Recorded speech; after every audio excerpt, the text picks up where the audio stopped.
Let me ask our dear audience one question. Please raise your hand if you want to be an inefficient libertarian, less efficient libertarian, okay? Less efficient, right? Less. Okay, so good. So we're on the same page.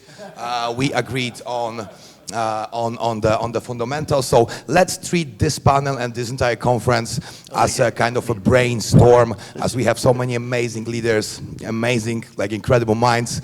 Let's brainstorm what we can do better. Let's look at ourselves and let's find some improvements that we can make. Okay, let's try. Let's start from introducing our dear guests, and this is my huge pleasure and an honor to introduce to you guys Mr. Ron Manners. Ron is the founder, the chairman of Economic Education Foundation called Mancal.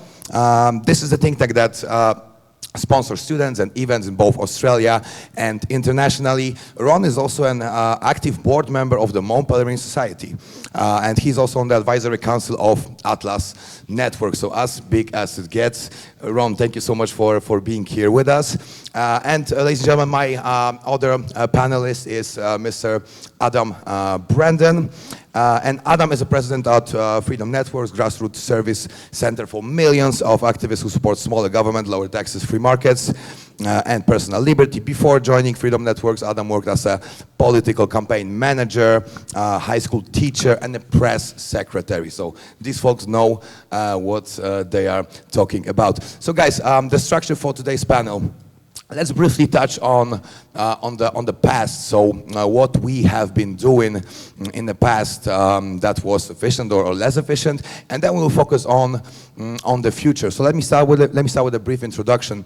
As we had previously, we had a panel on the next generation of libertarian leaders. So let me give you some statistics that I was able to came across. In 2021, there was a survey conducted by Axios and Americans about Americans' attitudes toward socialism and capitalism, right? So that was 2021, and among Americans aged 18 to 24, the poll reports that only 42% of those surveyed, regardless of political affiliation, that's important, have a positive view of capitalism, while what's interesting now, 2 years prior, that's so in 2019, pre-COVID era, 54% had a negative view.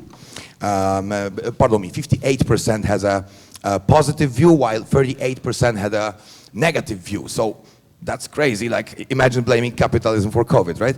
So, dear panelists, let's start from possible reasons for that. Like, why have we been inefficient, right? Having the most beautiful ideas on earth, why are we failing promoting them? Who wants to start? Ron, you want to start? Well, I think that's such a big question that the Stanford University, the Hoover Institution, has just released yesterday a 5-course free online course to address these subjects. I've signed up for it, but I haven't done the course, so I haven't got Stanford's answer. But I think that the slippage is that we've failed to explain how exciting the libertarian free market journey is. It is exciting. It's hard work, but it's exciting. To me, I'm excited. I was in India a couple of weeks ago. I'm in Texas this week, and then I'm in New York next week, and then I'm in London for a week. And it's the people that you meet that make it exciting, but we haven't explained the excitement that is involved in all this thing. The socialist, on the other hand, is comfortable. You don't have to think. You just have to be a bit of a zombie. But it's not exciting. It's the lazy man's way forward. So let's tell them how to be joyous libertarians. that's the challenge that we have, and I think we've failed in that sense, and that's why these polls have shown that there's a slippage toward the lazy man's way of living, which is socialism, living off someone else rather than living off the endeavours of our own selves independently. Well, I appreciate the question, but in the last 2 years, I've learned quite a bit in asking these same questions. So when we in this room use a phrase like capitalism or free markets, and we're surprised that people use phrases like socialism and they have a higher response rate, when you actually ask the people what they think of, capitalism, free markets to them often means big business and big government coming together to screw the consumer. So when they ask then, what are you for? They want, there's words you use, entrepreneurship, greater economic choice. Now those go off the charts. So we get down thinking, oh, shucks, the next generation doesn't believe in free markets. They do. It's just you have to understand, we are living in the middle, at the very beginning of, in this country, and I think in many places around the world it's similar, we're living in a generational change. The baby boomer generation defined what America is today. But in this last election, the plurality of voters, and we're still sifting through the data, and either this election or the next one, the plurality of the voters are going to be millennials, age 28 to 43. If you ask them about capitalism, you're not going to like the response. If you ask them about entrepreneurship, through the roof. Why? They don't remember the Cold War. So when you use phrases that were relevant in the 90s and the 80s, it goes right over the next generation. To them, socialism means Denmark. It doesn't mean Soviet Union. It doesn't mean Venezuela. So we have to understand a lot of the questions that we're asking, we have to realize there's a new generation that is actually incredibly favorable to libertarian ideology. It's just we're approaching them in the wrong way with the wrong language, and just needs to be updated. That's interesting. So, yes. So let's actually brainstorm. So how do we can rephrase, let's say, those words that we use, like capitalism? Can we, let's say, instead of that, use free market? Let's say how, like in a big picture, how do we alter the message that we send out to the world to make it more exciting, more relevant to the younger demographics? Because indeed, what you just said is very, very true. Like deep down our souls, we are all living net livers, right? Like I guess most of the population will agree on this simple principle: live and not live. So any thoughts on the messaging, on how do we phrase things? Are we actually still using the word like capitalism? Like, it doesn't make any sense? Like, what are your thoughts, guys? Should we use something else? I would think the approach to take when you're talking, particularly to younger people, is to ask them whether they like to make some decisions for themselves or just rely on other people making decisions for them, and let them fight their way through that lot. I think there's merit in making decisions for yourself. You've got a fair chance of making the right decision, but if you leave it to somebody else, particularly the government, you're going to get screwed. So I come back to the word choice. It's the strongest word we have. What does everybody want? More choices. And you look at problems in America today like healthcare, what do people want? More choices. This is, younger Americans are used to going to the grocery store and having a choice of 50 different types of peanut butter. Yet they're stuck with 2 political parties. They want more choice. And so if you start talking about choice, and there's a new hot word with younger folks called agency, control over your decisions. That's what choice is. The more you talk about choice, and it was interesting when you look at abortion in America, when you dig deep into it, the fundamental issue often on abortion wasn't even about the right to life, pro-life. It was about, is the government taking choices away? So much about, again, when we start phrasing and running campaigns and talking to the next generation, it's not even the next generation, it's the current generation, right? Because here in this country, the millennials are going to run the elections for the next 20 years, And their highest value they're looking for is choice. We absolutely can win. And I think the next thing to point out, it's not just the words we use, it's where we use them. Breaking it down, when you look at why did Donald Trump win? Donald Trump won mostly because he used social media, places like Joe Rogan, to go and talk directly to an audience that has a very low propensity to vote. You know, young men generally don't turn out in America, and he used things like Joe Rogan to go have those conversations. What is incumbent upon us is not to just give speeches to ourselves in this room, not to write a paper on the beauty of liberty. It is to think about what I am doing, how can I get on these platforms, things like Discord, things like Instagram, and talk about the values of choice. That's where you're going to win.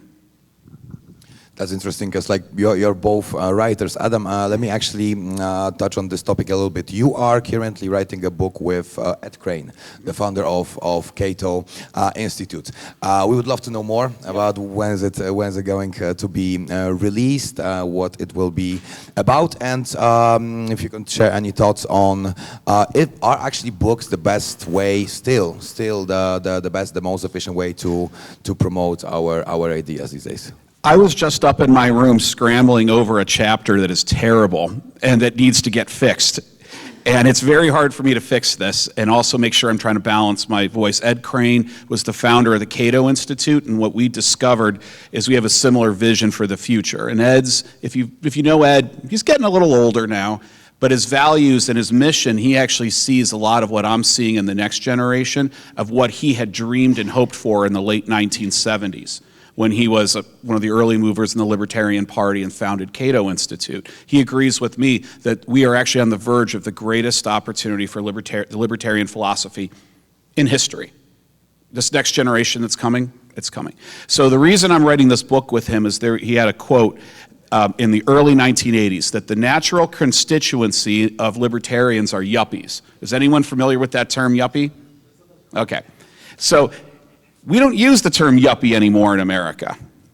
But when you look at the statistics, you have this, one of the shocking things in this last election is the second largest political party that just voted was independent. Not Republican, not Democrat. The Republican and Democratic parties, I get chills talking about this. They're dying. They're dinosaurs. The independents are who are going to drive American politics going forward. And here's the good news. Remember I just said about Ed's quote about the yuppies? The modern day yuppies are your modern day independents. The most powerful bloc in American politics today is independent. And when you ask them what they believe, it's a very classical liberal value system. They believe in gay marriage. They believe in a lot of the social issues that are more on the left. You know, a lot of individual choice. They also believe in fiscal economics. 76% of millennials want to reform Social Security and Medicare. 76%. And I believe it's something closer to 7% of baby boomers. So we actually have a generation that is coming up that wants to embrace these ideas and actually wants to make these large changes that we've been talking about for a while. That's why we're excited, and that's why what the book is going to be called, or that's what the book is going to be, coming out in the spring. And we're having a little trouble with the title because I was told my title, the most important election of our lifetime trademark, we can't use trademark. So we're now actually just changed the title of the book to The Exhausted Majority. Talking about this independent majority that's going to be coming up in politics very soon is actually a libertarian majority.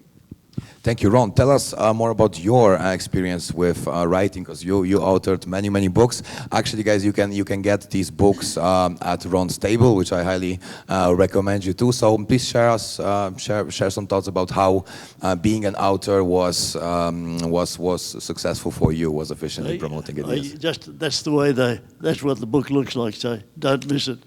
I have some copies out there. Be happy to sign them. But it's I was asked to write that. I gave a talk in Guatemala about 3 years ago, and someone said we needed more on that. The book focuses on the 5 most influential people in my life who have sort of created me to form the Mancal Education Foundation about nearly 30 years ago. And the 5 individuals are Leonard Read, who's the founder of the Foundation for Economic Education, then a fellow called Prince Philip. He married the Queen some time ago, and he, in his spare time, he ran a thing called the Duke of Edinburgh Study Conference, and I was fortunate enough to be in his training program. Then there was Frederick Hayek, and then there was John Hospers, who was my philosophy professor. I didn't know it, but he was about the same time he was educating Tom Palmer and Robert Sirico, and we only knew that we were subjected to the same economic philosopher when we were invited to write a chapter each for a book on libertarianism, and I've got a copy of that book out on my desk there.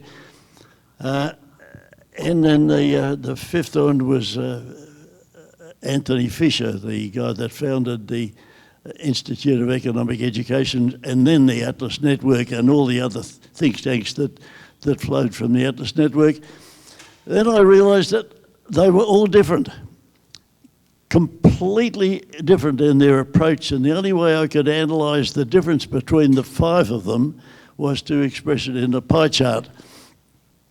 Whereas Leonard Read was 50-50, ideas and strategy. Hayek was about 75% ideas and 25% strategy. His strategy was that the ideas from the academics won't go anywhere until you identify people like business people who will do something. As he said to me, we economists only dream our ideas, but we never do anything. We need people like you to fire the bullets. And I felt as though I'd been given a job by Hayek, so I've been busy ever since. But what I find amazing about that is, what I know about you, you could be on a yacht somewhere right now, and here you are in Dallas, Texas, still pushing this mission forward. So obviously these ideas have power on you. Let's hear for Ron. I admire his energy. I mean, that's... I tell the young students that the Madcap Foundation is my yacht, and I don't have to hose it down at the end of every day. And then Prince Philip was, on the other hand, he was exactly the opposite. He was 100% of the pie chart was strategy, no philosophy, no economics.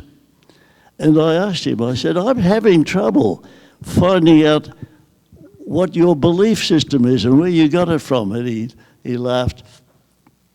I had to ask him 3 times because he'd trained us how to ask questions.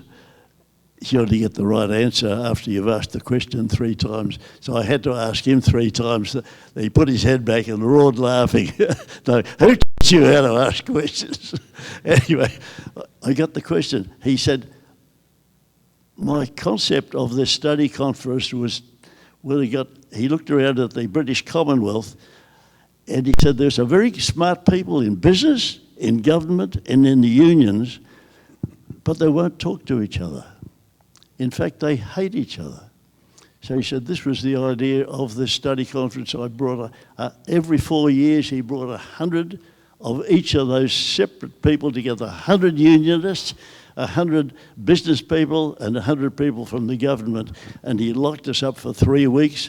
We lived together, travelled together, drank together. He broke us up then into little groups of 3 of each, and he gave each of our groups of 9 a full-time secretary who had been donated by industry, and we travelled to different destinations. We came back and we answered the questions that he'd asked us to analyse.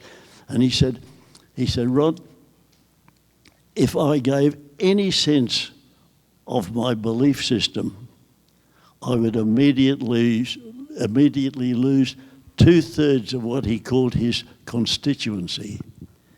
And you can see that he was right. 100% strategy, and he was completely successful.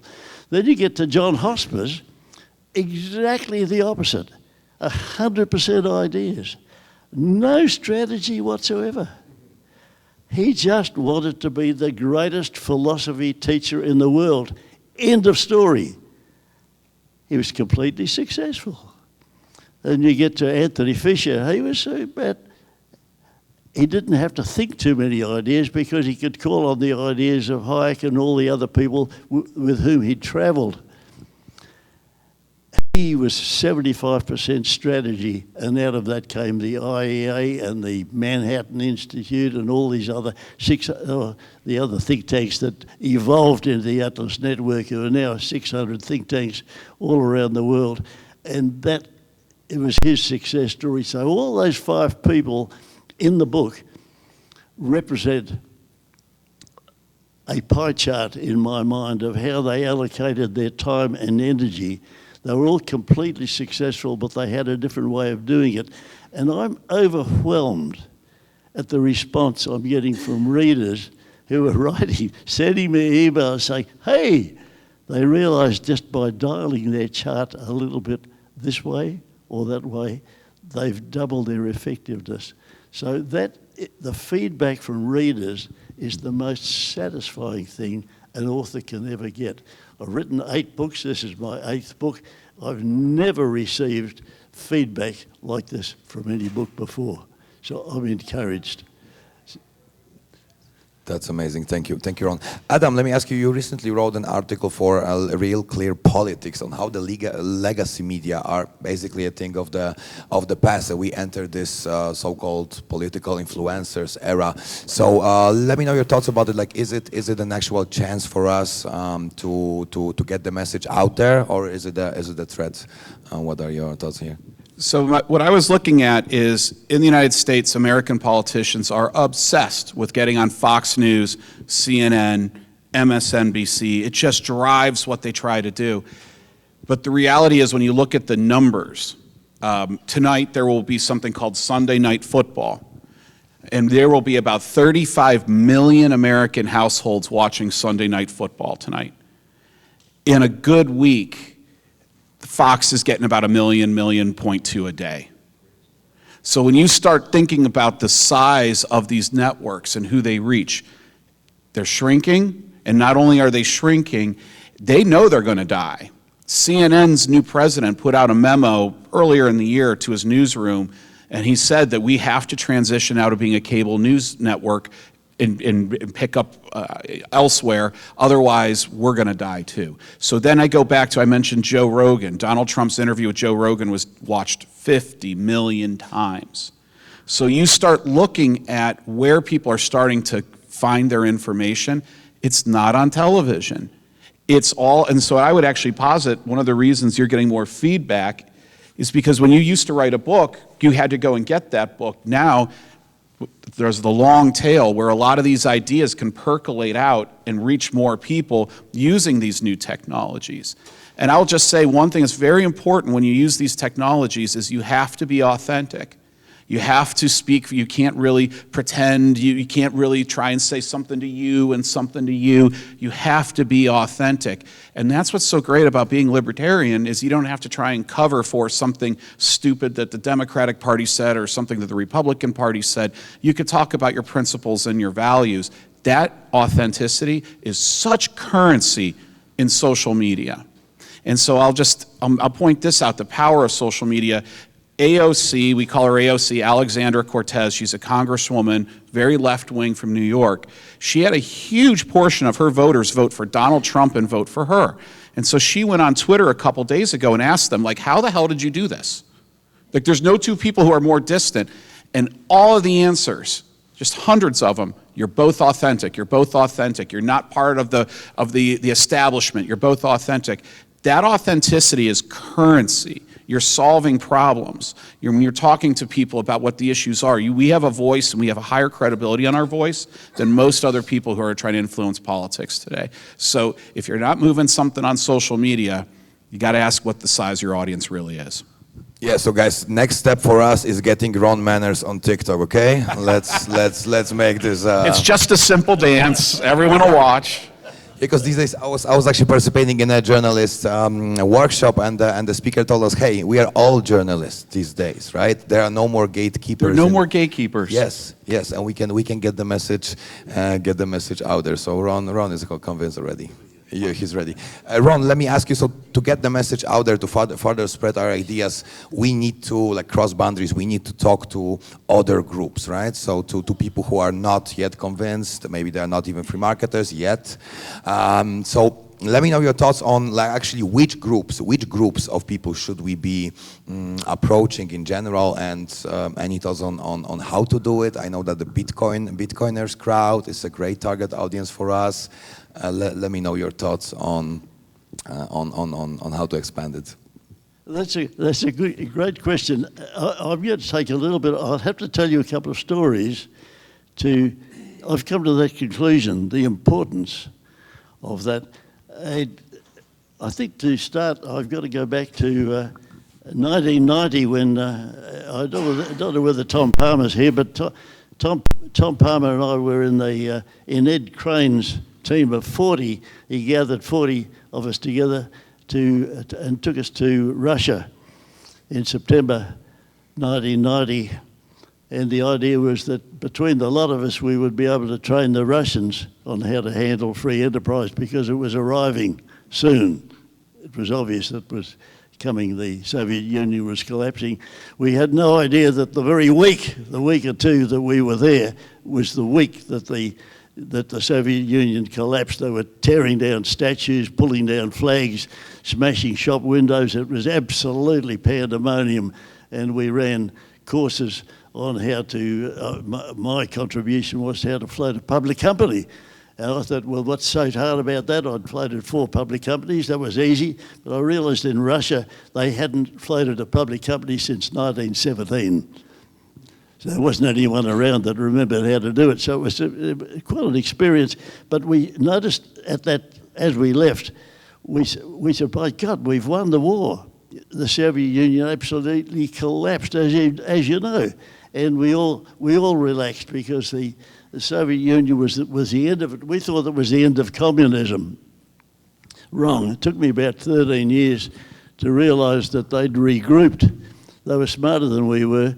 And I attended a Socialist International Conference. I thought I might learn something of their strategy. I had trouble getting in. It hadn't occurred to me. And they looked at me, the miserable, solemn-looking registration desk person looked at me and they said, "We can't let you in without identification." I looked back and said, "I am a poet of the revolution, and poets of the revolution do not carry identification." And she looked at me and she said, "Of course, you're welcome," and they fitted me up with the translating. And it was amazing. I sat through the process. Willy Brandt, from the ex-German chancellor, Willy Brandt was the chairman of Socialist International at that time, and that was the meeting at which they voted to change the name from socialist to democratic socialism. And their strategy was that they may have lost the war economically, but they're going to win the war culturally, on education, on culture. They're going to rewrite history. The old Gramscian formula came out about the Long March through the institutions, and boy, haven't they done that. They've won on every other count other than economics. They never argue the economics argument at all. It's on every other aspect, and that's caused us to think our Mancal Education Foundation has got the word education in there. I realised, and we needed more than that, so we've just this month we've created in Western Australia what we've termed the Enterprise Hub. And it's all operating out of our Mancal office, and we, by donations to major institutions from Sydney and Melbourne, we've got them coming in and establishing people for 1 or 2 days a week in our office, and the IPA is bringing culture, they're bringing philosophy, they're bringing education, they're bringing every aspect of that. We've got another 2 institutions. One's bringing constitutional law, and one's bringing industrial relations law and regulatory law, and another group is coming in with the entrepreneurial aspects. And I've realised since John Chisholm was a guest speaker in Perth about 5 years ago, John, I realised that was the missing ingredient, and that was the way to capture the hearts of the young people, be entrepreneurs, and that was the key thing. And we lacked it. We were talking economics, and they didn't identify that with success and entrepreneurship. And we've got now Charlie Bass and his team helping us with the entrepreneurial side. And we counterbalance that by helping their people with economics, because they don't cover economics. So it's a cooperative. It's like all good joint ventures. Every party to a joint venture must be a winner if it's going to be an enduring joint venture. And that's the way we've struck the deal, and I think it's going to go for a long, long time. So we've just launched that. So I think that we've got to use every weapon in our arsenal. This is a war on, and we need every success story we can gather, learn from each other, and fire the bullets, as Hayek used to say to me. But this work you're talking about, when you talk about these entrepreneurs, these are people who are solving other people's problems, improving our lives. And when we lean into, that's what we're encouraging, is we are tapping into a younger generation that wants to solve problems. And it's our belief and value system that allows people to create and solve problems. That's where our strength is. And this helps us because nowhere, I'm not sure about your universities here, but no university in Australia ever teaches accountability for other people's money. Isn't that amazing? The only people that understand accountability for other people's money are the entrepreneurs. They know that they have to report to their shareholders every quarter, because they've got to go back to the shareholders and get more money. And if they've been reporting regularly, they'll get more money, more capital from the shareholders, even if they haven't made a discovery or haven't created anything. The fact is the investors become comfortable with people if you can report and your accountability for that money. But there's no other aspect. It's only the entrepreneurs that understand the importance of accountability of other people's money. So there's a really symbiotic formula that's coming together, and I can see, I thought this might happen, but it is happening. It is happening, and you mentioned, you started the question about what groups. And I look to this group, particularly here in the United States. I mentioned the millennials, and if you start looking at where they are, they tend to be college-educated suburbanites. And one of the things that they all feel, that we see in a lot of our research, is the United States has $35 trillion in debt, growing at approximately 100 trillion, or I'm sorry, 1 trillion, not 100 trillion yet, we're not Venezuela, 1 trillion every 100 days. And what they're sensing is, we're going to get the bill for everything. And so I think there's a change too, where there's the younger people are starting to understand the costs. Okay, we need to get serious about some changes here. And this opens up an opportunity for us to talk about entrepreneurship, about growth, all of those other things, because in the back of their mind, they're thinking, my future, what's going to stand between me and my dreams and my happiness is if there's a sovereign debt crisis. Younger folks are actually finding this. Yeah, definitely, especially since we are, as a millennial, we are to some degree already paying the bills, right? Let's look at the housing market, for example. So thank you. Those are definitely great answers. Adam, I also wanted to know more about your work, because you recently also closed the doors for Freedom Works. Yes, so that's what we realized. I would like to know more about it. So after 10 years of being the president of Freedom Works and working there for 20 years, I had to make the gut-wrenching decision to close the organization. And if you look at my past, if you ever ask me who my favorite economist was, I just am inspired by the phrase from Joseph Schumpeter, creative destruction. To me, that's just such a beautiful phrase. And so I looked at my own organization, and with our brand, we got very stuck in Team Red, Team Conservative, Team Republican. And too often for libertarians, we believe that in this country, we have to pick either the blue team or the red team. And sometimes, hey, sometimes Republicans do, at least they talk about our issues set a little better historically. But what I saw from the activist community we spent years building is that they were kind of following the cult of personality of politics and not the issue set anymore. And to reach this new audience, we needed a different brand, different tactics, different organization. There was nothing that could have carried on from the old organization forward. So me with the board, we made a very, very, very difficult decision one night that I didn't see coming. I was supposed to be on vacation the next week. I didn't get to go on vacation the next week. But we made the decision to close, and we've opened a new organization called the Independent Center, which is targeted at independents, the second largest grouping in politics in America today, because we're making the bet that with creative destruction, we're building a better tool that'll be better able to meet the next, what's coming up next, not just the past. Thank you so much. Best of luck. Definitely, we'll make sure to spread the word on it. And ladies and gentlemen, we hope that some of the takeaways from this panel will be useful for you. And let's open it up right now for the audience. As we all know, the best questions comes from audience, definitely not from a moderator. So if we can, yes, if we have Sarah, we have a couple questions. So. Oh, okay. And are you going to start your TikTok dance now, or is that later? Yeah, I hope you're talking about TikTok. Have wrong manner on TikTok is a joke, because you said there's no gatekeepers. What do you call CCP? Ask Acton Institute what happened on the third day they released the film Hong Konger about Jimmy Lai. What TikTok did to that? There's no gatekeeper? Give me a break. Well, that is a good point. I'm talking about my own personal experience of getting my message out within the continental United States.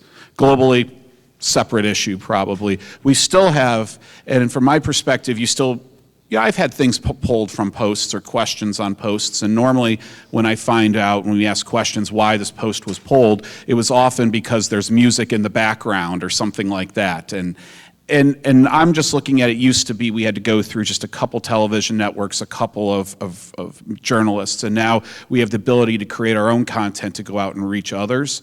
And that's what I saw in this last election here in the United States. Now it's a very American answer for a very American issue there.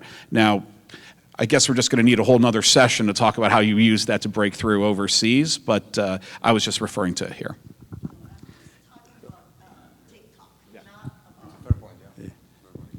Could I touch on something that you've talked about, the independence coming forward? That reminded me of something that Anthony Fisher told me. He said the importance of forming policy documents and having information available is very important, he said, because when people get elected, they reach out for ideas because they're stuck. They've just been concentrating on becoming elected. They haven't thought beyond the election. And it's important to have those ideas just lying around so they're available. We had such a situation in Australia in the late 1980s when a trade union boss called Bob Hawke was elected as Prime Minister. Unexpectedly, they were not expected to be winners, and Bob Hawke pulled his people together and he said, "We're elected." Anyone got any policies? And his finance minister said, "No, the only person I know about talking about policies is a farmer in West Australia. He's a member of Parliament. His name's John Hyde. He's been developing these policies, but he hasn't had his own Prime Minister be able to pick up on any of these. He's Prime Minister, he's ignored him." And Bob Hawke said, "Bring him in." So they brought John Hyde in, had developed all these policies that he'd called the dry policies, economic policies. He had them all.